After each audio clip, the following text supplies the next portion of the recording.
Hello, everybody. Welcome to another episode of the Thriving Adoptees podcast. So I'm on a bit of a roll today. I'm recording three podcasts this afternoon, and I'm delighted to be joined for the next hour or so by Abby. Welcome to the show, Abby. Thank you for making time today. Thank you. Yeah. Can you introduce yourself to the listeners, please, Abby? Sure. My name's Abby Jacobson. I live in Putney, Vermont, which is, we call it the banana belt of Vermont because we grow all kinds of vegetables and fruit. It's a sort of retired farming community. It has been probably, I would call it home to me, which it has taken me many, many years to be able to come up with that destination. And I feel like I've had to do a lot of walkabouts before I really settled down, and Putney is it. Let's see, I was in foster care. Actually, I never lived, I don't remember ever living with my parents. Wow. I was 3, I remember, well, I don't remember when I was 3, but when I was 3 was when I entered the unofficial foster care system. And then at age 8, went into foster care, and it was again an unofficial foster care situation. And I was there for 4 years, and then I was begging to get out, and my maternal grandmother heard me, and I got a letter out to her, and she decided to adopt me at the age of, I was 14, she was 60, God love her. And so she was my guardian for 4 years until I turned 18. In between all of that, my mother had another child who he and I were put up for adoption the very same year.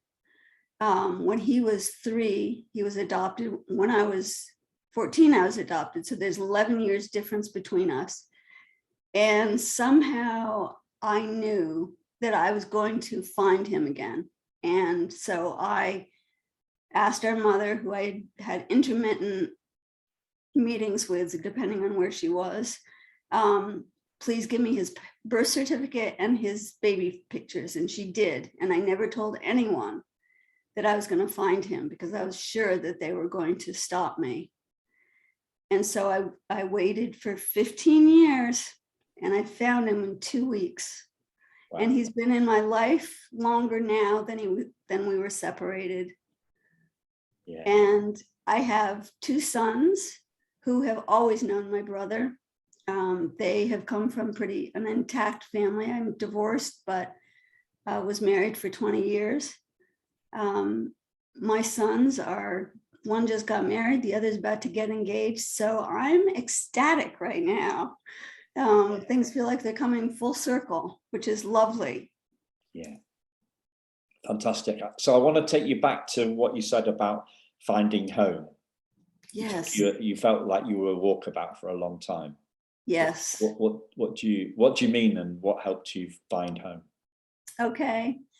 Part of my childhood, first of all, I should say I switched schools every 2 years, which was just because of circumstances. So I never really got settled in any one place. And I learned, of course, during those times, when the holidays would come up or birthdays, it was like, oh, geez, just put your head down and try to ignore them, get through them the best you can.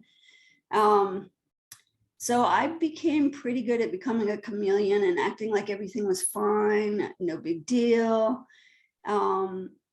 And so I wouldn't allow myself to settle. It became a coping mechanism for me to just keep moving all the time. And it really, when my grandmother adopted me at age 14, she even sent me to boarding schools. And again, for the timing, I was there for 2 years each time.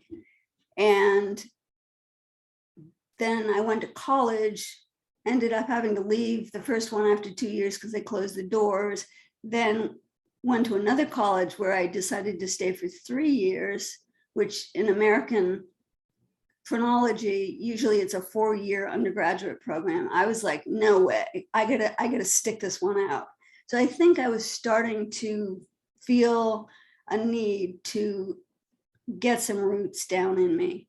I was going to Marlborough College at this point, which is in Marlborough, Vermont. And I really started looking kind of in the area around where I could settle. I wanted to settle at that point. However, as I mentioned earlier to Simon, when I graduated from college, I did a real walkabout, and I moved to England, and I did a 6-month walkabout there, and then came back to Vermont and decided that Putney, which is where my grandmother was from, and she deceased at this point, both my grandparents were deceased, and that I really wanted to stay. And so I found a place to live, my grandparents' house actually, and it was an old farmstead. And fortunately, I'm an animal lover, so I had horses and sheep and cats and dogs, and then the boyfriend came, and then the marriage. And then, when my kids were school age, it was all about becoming immersed. They were in a 2-room schoolhouse for 1st through 4th grade, which is very unusual. But the sense of community, I could see it so clearly. And without even really understanding it, I had established myself in a very strong community. And to this day, my boys are really good friends with all their childhood friends, which is so unusual. Yeah. And I just feel like being able to provide that for them has also helped me stay grounded. And so I hope I answered the question. You did beautifully. Okay. And what was going? The question that I didn't ask was, what was going on for your mum? For my mom, she was an alcoholic and an addict, and so her drug of choice was prescription meds and alcohol. And when I was around, nobody knew what was going on. We were a very private family. She was an only child. Her mother, my maternal grandmother, was responsible for getting her in and out of treatment. And from what I've been told, when my mother was hospitalized, I would be placed in a home across the street from the hospital so that I could see my mother. I don't remember that, thank God. And that lasted for about 4 years till I was 7. And then I was sent to a boarding school where I was the youngest. I hated it. Yeah. Lasted there a year. Then I went into the unofficial foster care. My father just kind of vanished right from the get-go. I did find a letter from him years later that said that he didn't have room in his apartment for a baby. And I was like, oh, dude, you forgot parenting 101. So he was very minimally involved in my life. I met him maybe 3 times. Yeah. So I like to ask the guests what comes to their mind when they hear this phrase, thriving adoptee. So what comes to your mind, Abby, when you hear that phrase?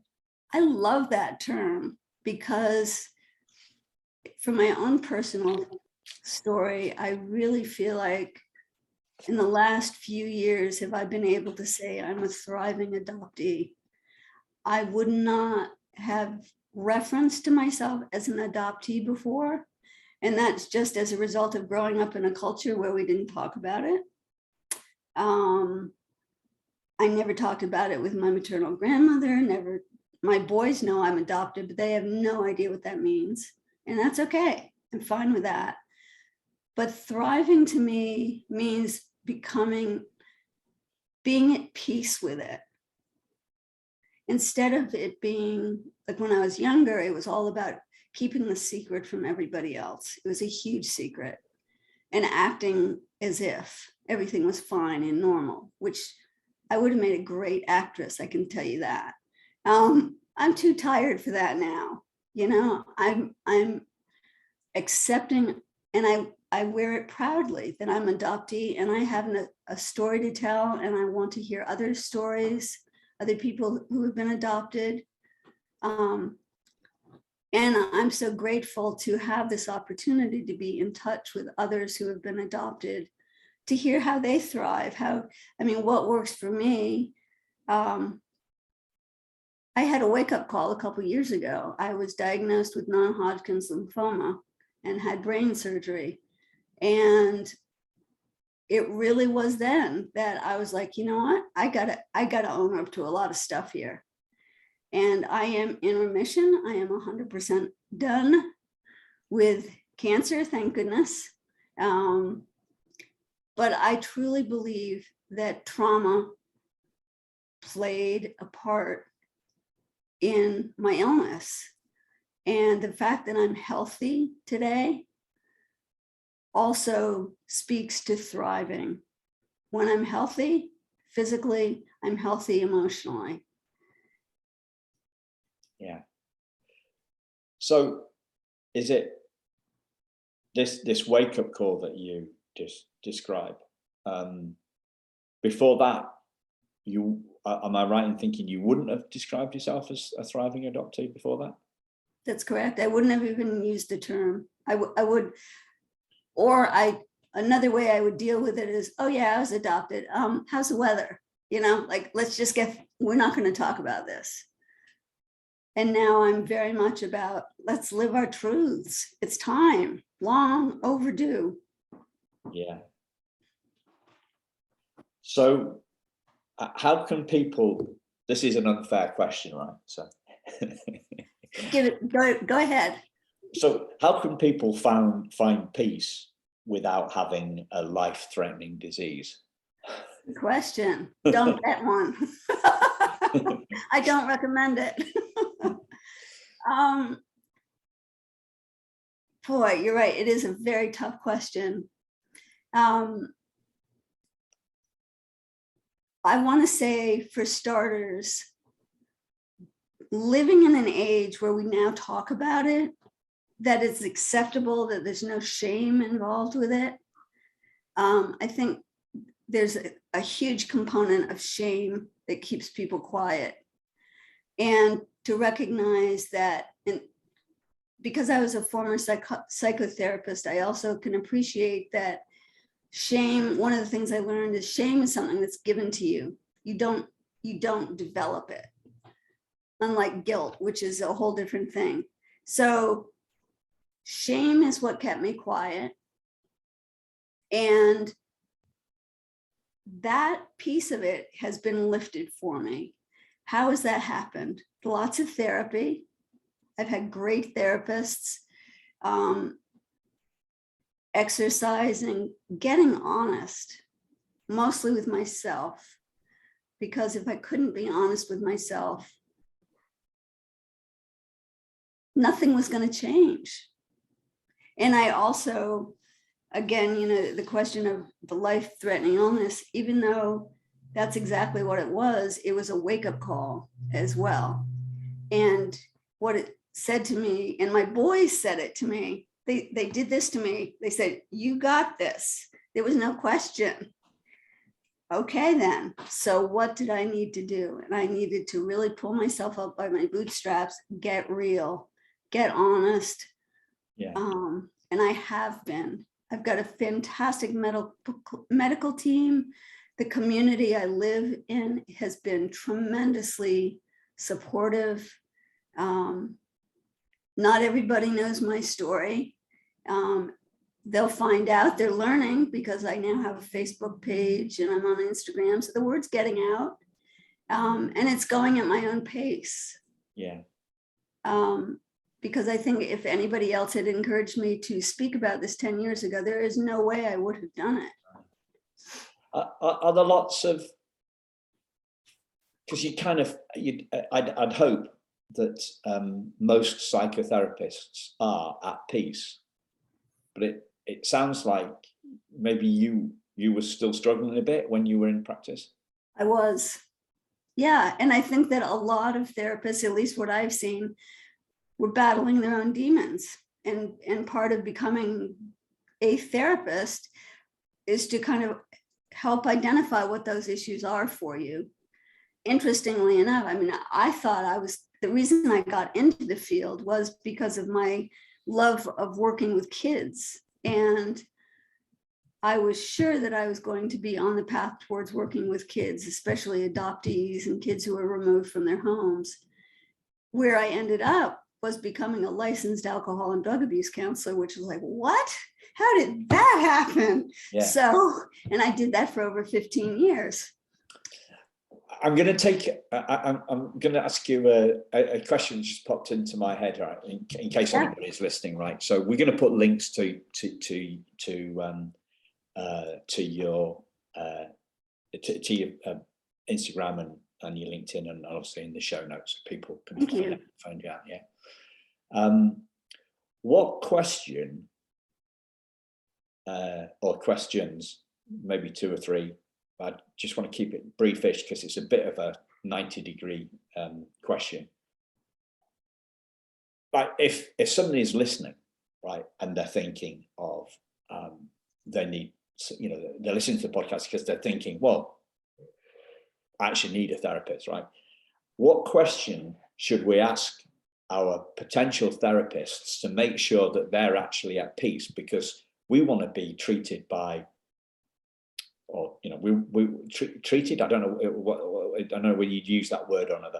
But we want therapists that are at peace. We don't want a therapist who is still struggling with their own stuff. And we want to. I said this on the last episode that I just recorded, right?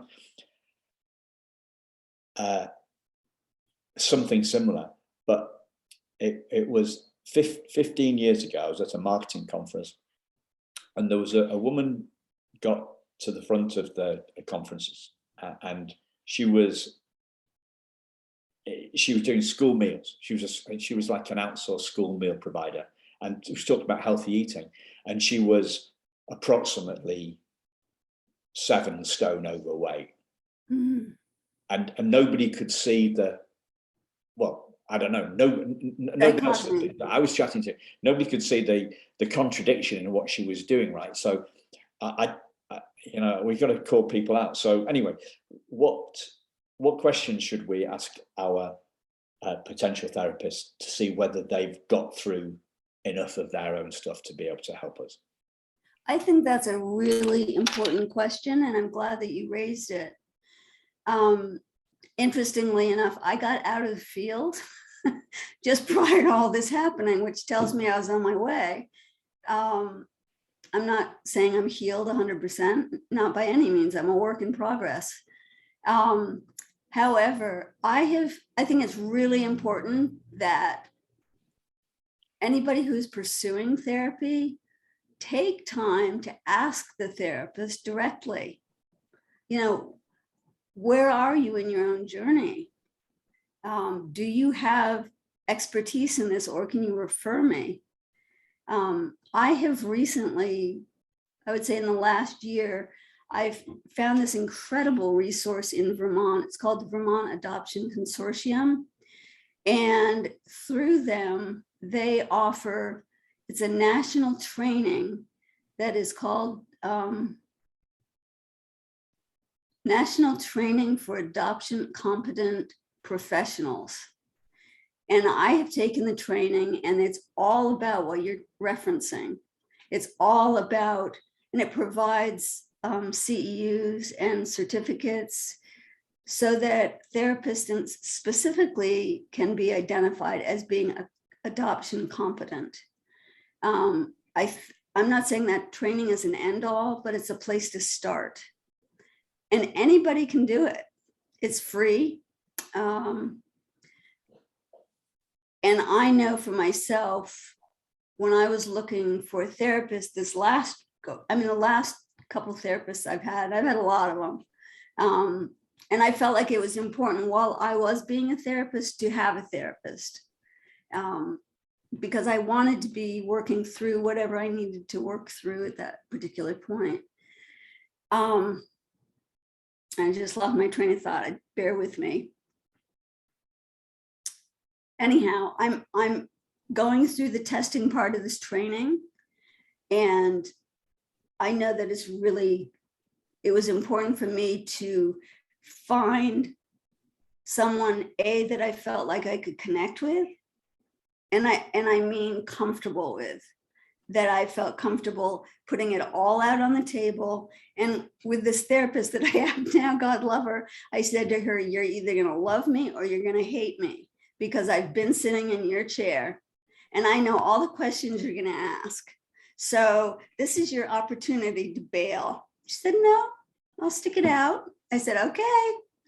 And we've had a great relationship ever since then. So those are a few things. I think just being really honest about what you're looking for. And, it's almost like you're going shopping for a car. You want to find a model that fits what you're looking for. Otherwise, it's not going to work. Yeah. I hope that answered the question. It was great. So I think the key one is find out where they are on their journey. Exactly. And ask it in an open way, and so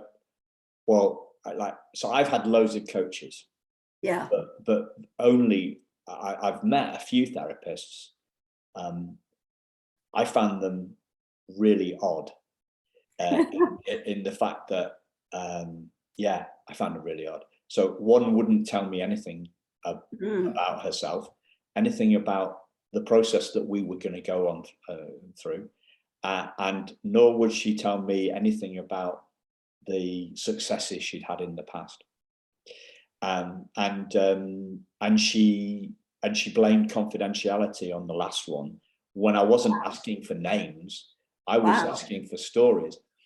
And she also, this is the weirdest thing, right? She turned all this stuff round on me. And I was like, no, you aren't right. You're not right for me.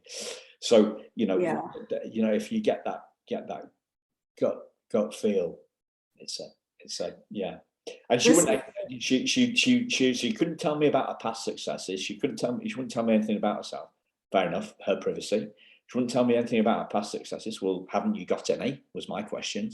And she wouldn't tell me anything about what we were going to do in the future. I thought, well, you're not really giving me anywhere at any point whatsoever that I can trust you, and I'm out of here. So, but I want to take it back to the work in progress. Now, did you comment something on? Yes. On one of my posts? I did. Okay. So,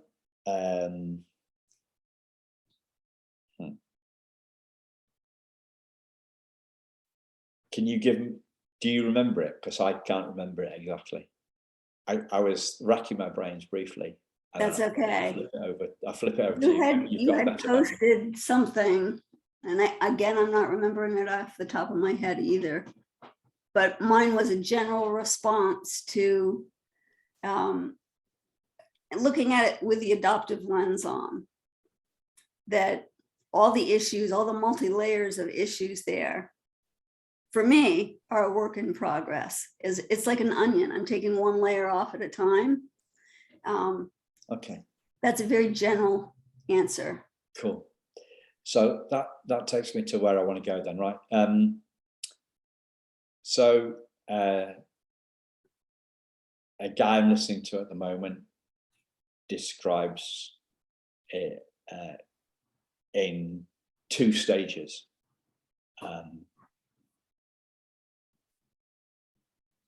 3 stages. Discovering who we are, stage 1. Stage which often happens on the back of a wake-up call. Mhm. the word wake-up call. So discovering who we are, which often happens on a wake-up call. And for me, it happened on wake-up calls, wake-up call. Or an insight, or an epiphany, or a new idea. So all these things are the same thing: insight, wake-up calls, sudden realization. They're all the same thing, right? Like something happens, right? So a wake-up call, realize who we are. Stage 2, which goes on a bit longer, it isn't a one-off occurrence, is discovering the nature of who we are. And stage 3 is living from that place, and that goes on forever. So when you say work in progress, do you mean, well, first off, does that make sense to you, that one, two, those? Yeah, of course. And so work in progress, is that for you, is that stage 2 or stage 3, or both? I would say it's a combination of both. Okay. Yeah, great question. So in discovering who we are in stage 1, right? In stage 1, which is a discrete event, I think.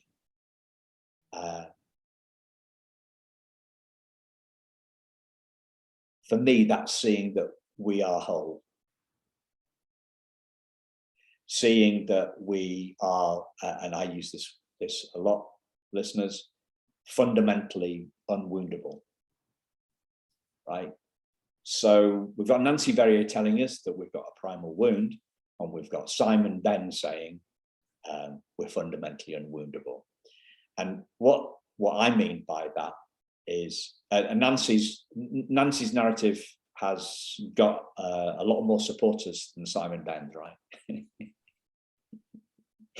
Simon Ben's a bit of a nutter, and he's even to himself in the third person, which I've never done before. Anyway, right, so who we truly are is unwoundable. So we are, by we, I mean human spirit. I mean our life force. I mean our nature. I mean, if you want to use Eastern terms, chi, or one of those things, like spirit. We are spirit. We're the animating force that drives our bodies. Okay, so we're not our body. Our body can be wounded. We can feel wounded.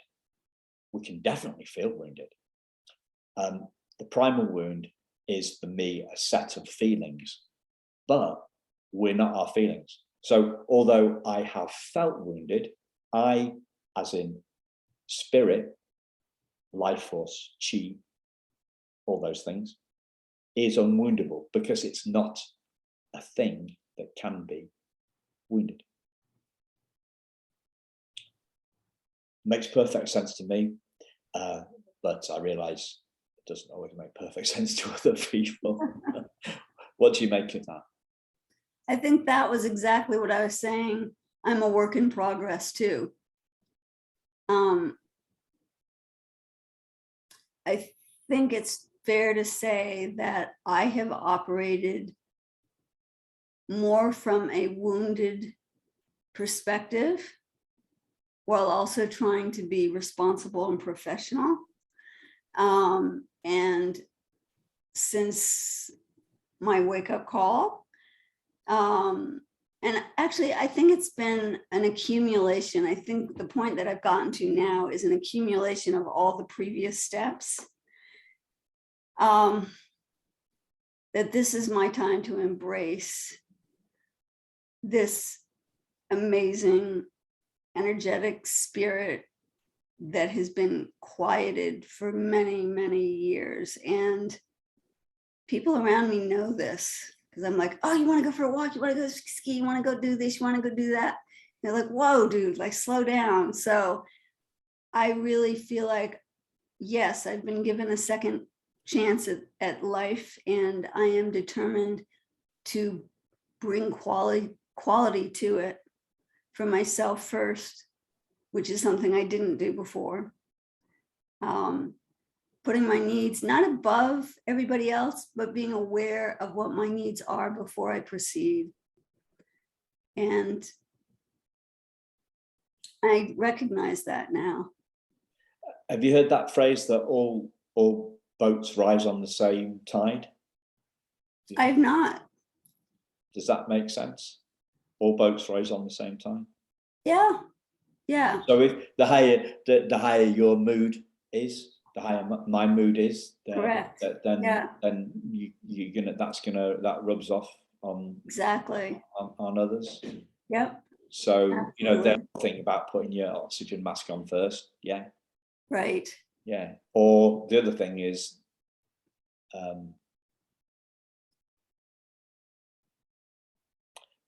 worrying about things doesn't actually make them turn out any better. And that was my strong point. I hate to say it. I mean, not that I was anxious. I was worried about things that I had no control over, which took up so much headspace. And now I'm like, no, I can't do that. It doesn't help me. And it manifested in physical illness. So I am doing a lot of exercising, including yoga and Tai Chi, which are really helping me in learning to kind of slow everything down. And it's made a big difference. Yeah. Did you worry about worrying? Because that I was pretty good at that. And I am. I can't say I got to that point, but there was an element of anxiety to it that it just fed off of itself. It's like the dragon chasing its tail. It just, it didn't stop. Yeah. So, and we did the best we could growing up under those circumstances. I get that. I choose not to live that way anymore. I'm done with that. It worked for me then. It's not working for me now, and it will not. So, yeah. So, what would you say to listeners thinking, yeah, I'd like a bit of that? Well done. I think that's the first step. Because we're living in such a crazy world right now. Things we have no control over, i.e. Omicron,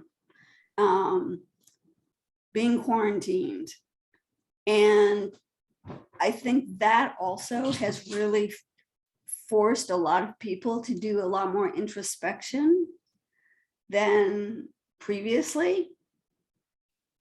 I know for me, it's been a time of reflection, meditation, contemplation, and then really just being so grateful every day I wake up.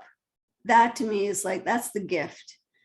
And my boys live 5 minutes away from me. It's like, I couldn't ask for anything better. I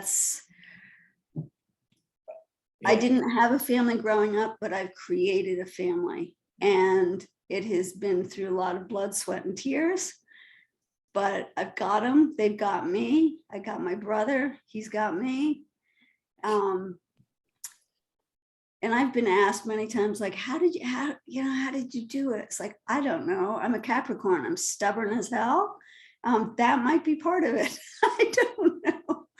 But I'm so grateful to be where I am today. And if I could share my insights, any bit of it, I'm more than happy to be there as a listening advocate, supporter. Because the other thing, and Simon, you know this, is that I decided to start my own consulting business as an adoption consultant, specifically being available for others who have been adopted and who are grappling with how to create their story. How do they want their story to be? And if I can provide that opportunity for people, I am here. I'm not a therapist. I'm not doing assessments. I'm not judging. It's like having a conversation like this, but the focus is, what does identity mean to you, especially as an adoptee? So what does identity mean to you, Abby? Well, it's taken me a lot of years, but identity to me means that I'm a survivor. And I'm more than a survivor right now. I'm someone who is living life to the fullest, who is a very proud mother. I'm proud of my boys. I'm proud of their partners. I'm proud of my community. I'm an active participant in my community as well.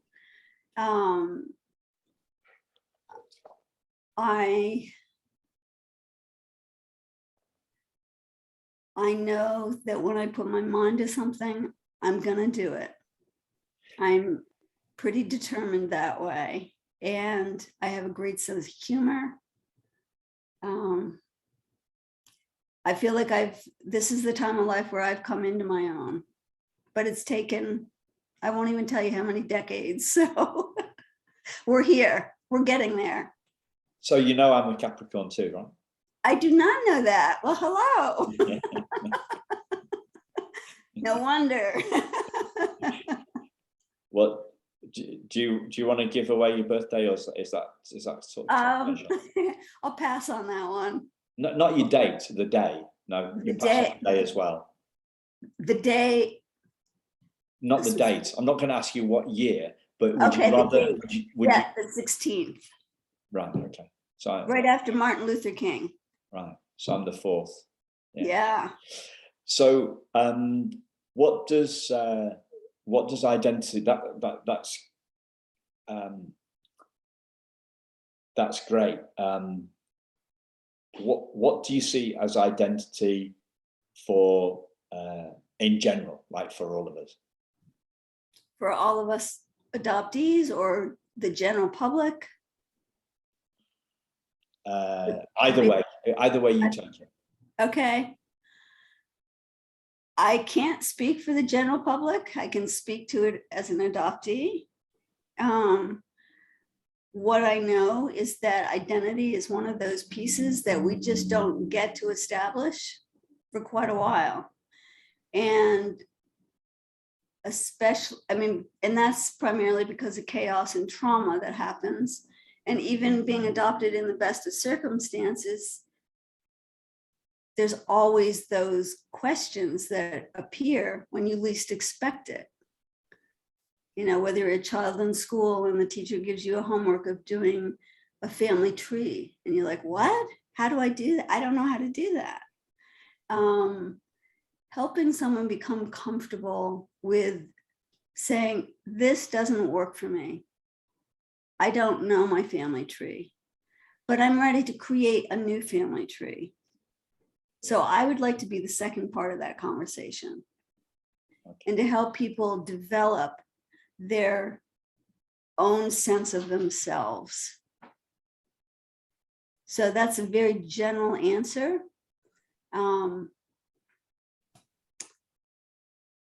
I've met very few adoptees who have a really strong sense of identity. I probably know one or two, and God love them. I'm so grateful they have that.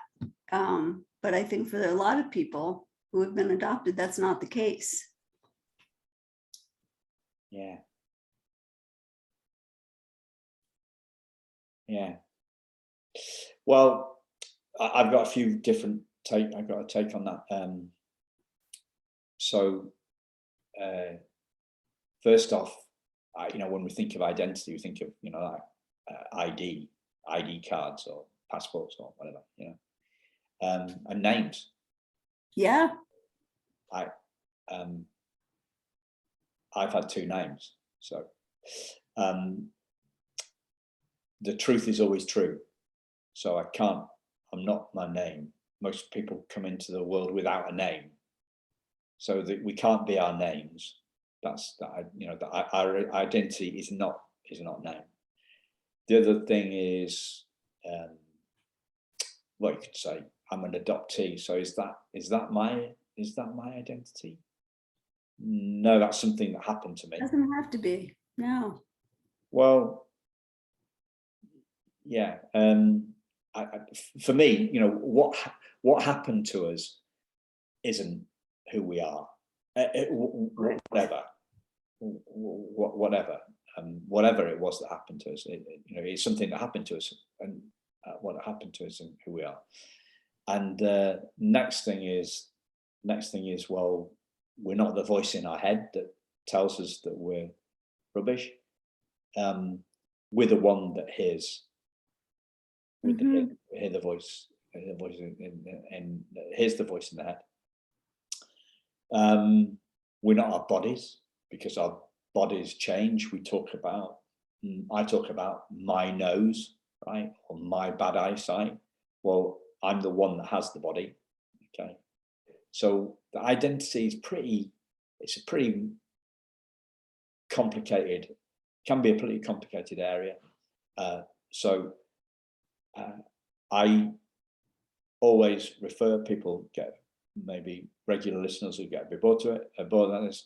The French philosopher says we are spiritual beings having a human experience. Yeah. So what I mean by identity is the spiritual being. And if I break that down, we can say spirit. And then if we break the being bit down, we can say I am. So I am that I am. I am. And so we identify with our emotions. So I am angry or I am happy. But those two things come and go. The feelings come and go with the screen on which our thoughts, feelings, sensations all appear. That's what I understand by identity. And that human spirit is the fundamentally unwoundable bit, because the movie doesn't affect the screen. What happens to us doesn't impact our essence.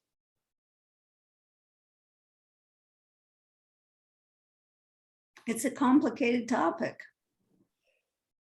Absolutely. Well, I've got to that clarity. The self-inquiry process I've been on it with for a long time,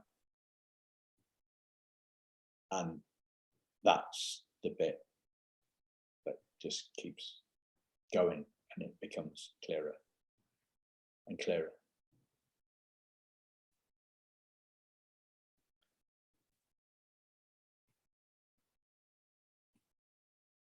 So you talked about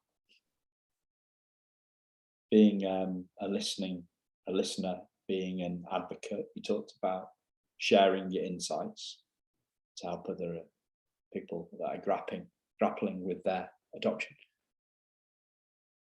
I'm conscious of time here. What insights would you like to share with the listeners as we bring this in, Abby?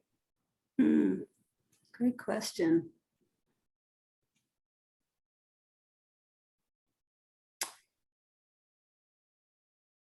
I would say first and foremost, talk about it.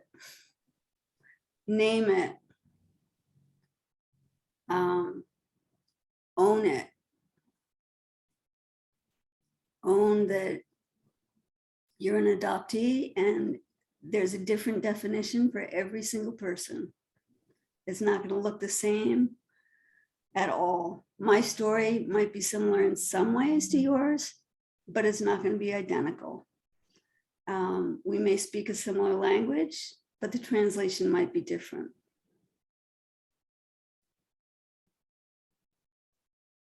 Be willing to tell your story.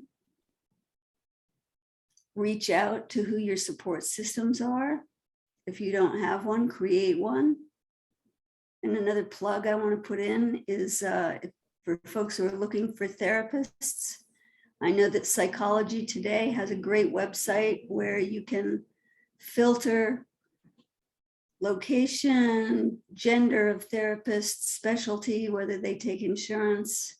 That's really useful. I know I did that to find someone who was specialized in what I was looking for at that point. And again, it helped me tremendously. Be kind to yourself. This is all you got. You got this one body, this one mind. Take good care of it. And know you're not alone. And I think that's kind of where I'm at right now. Brilliant. And sometimes I ask this, sometimes I don't. But what's the question I've not asked? I don't know. Okay. That's all right. Help me out. Okay. What question, if you were me, what question would you like me to ask you now?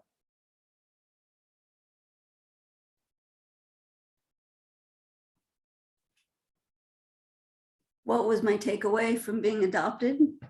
Okay. What was your takeaway from being adopted? My takeaway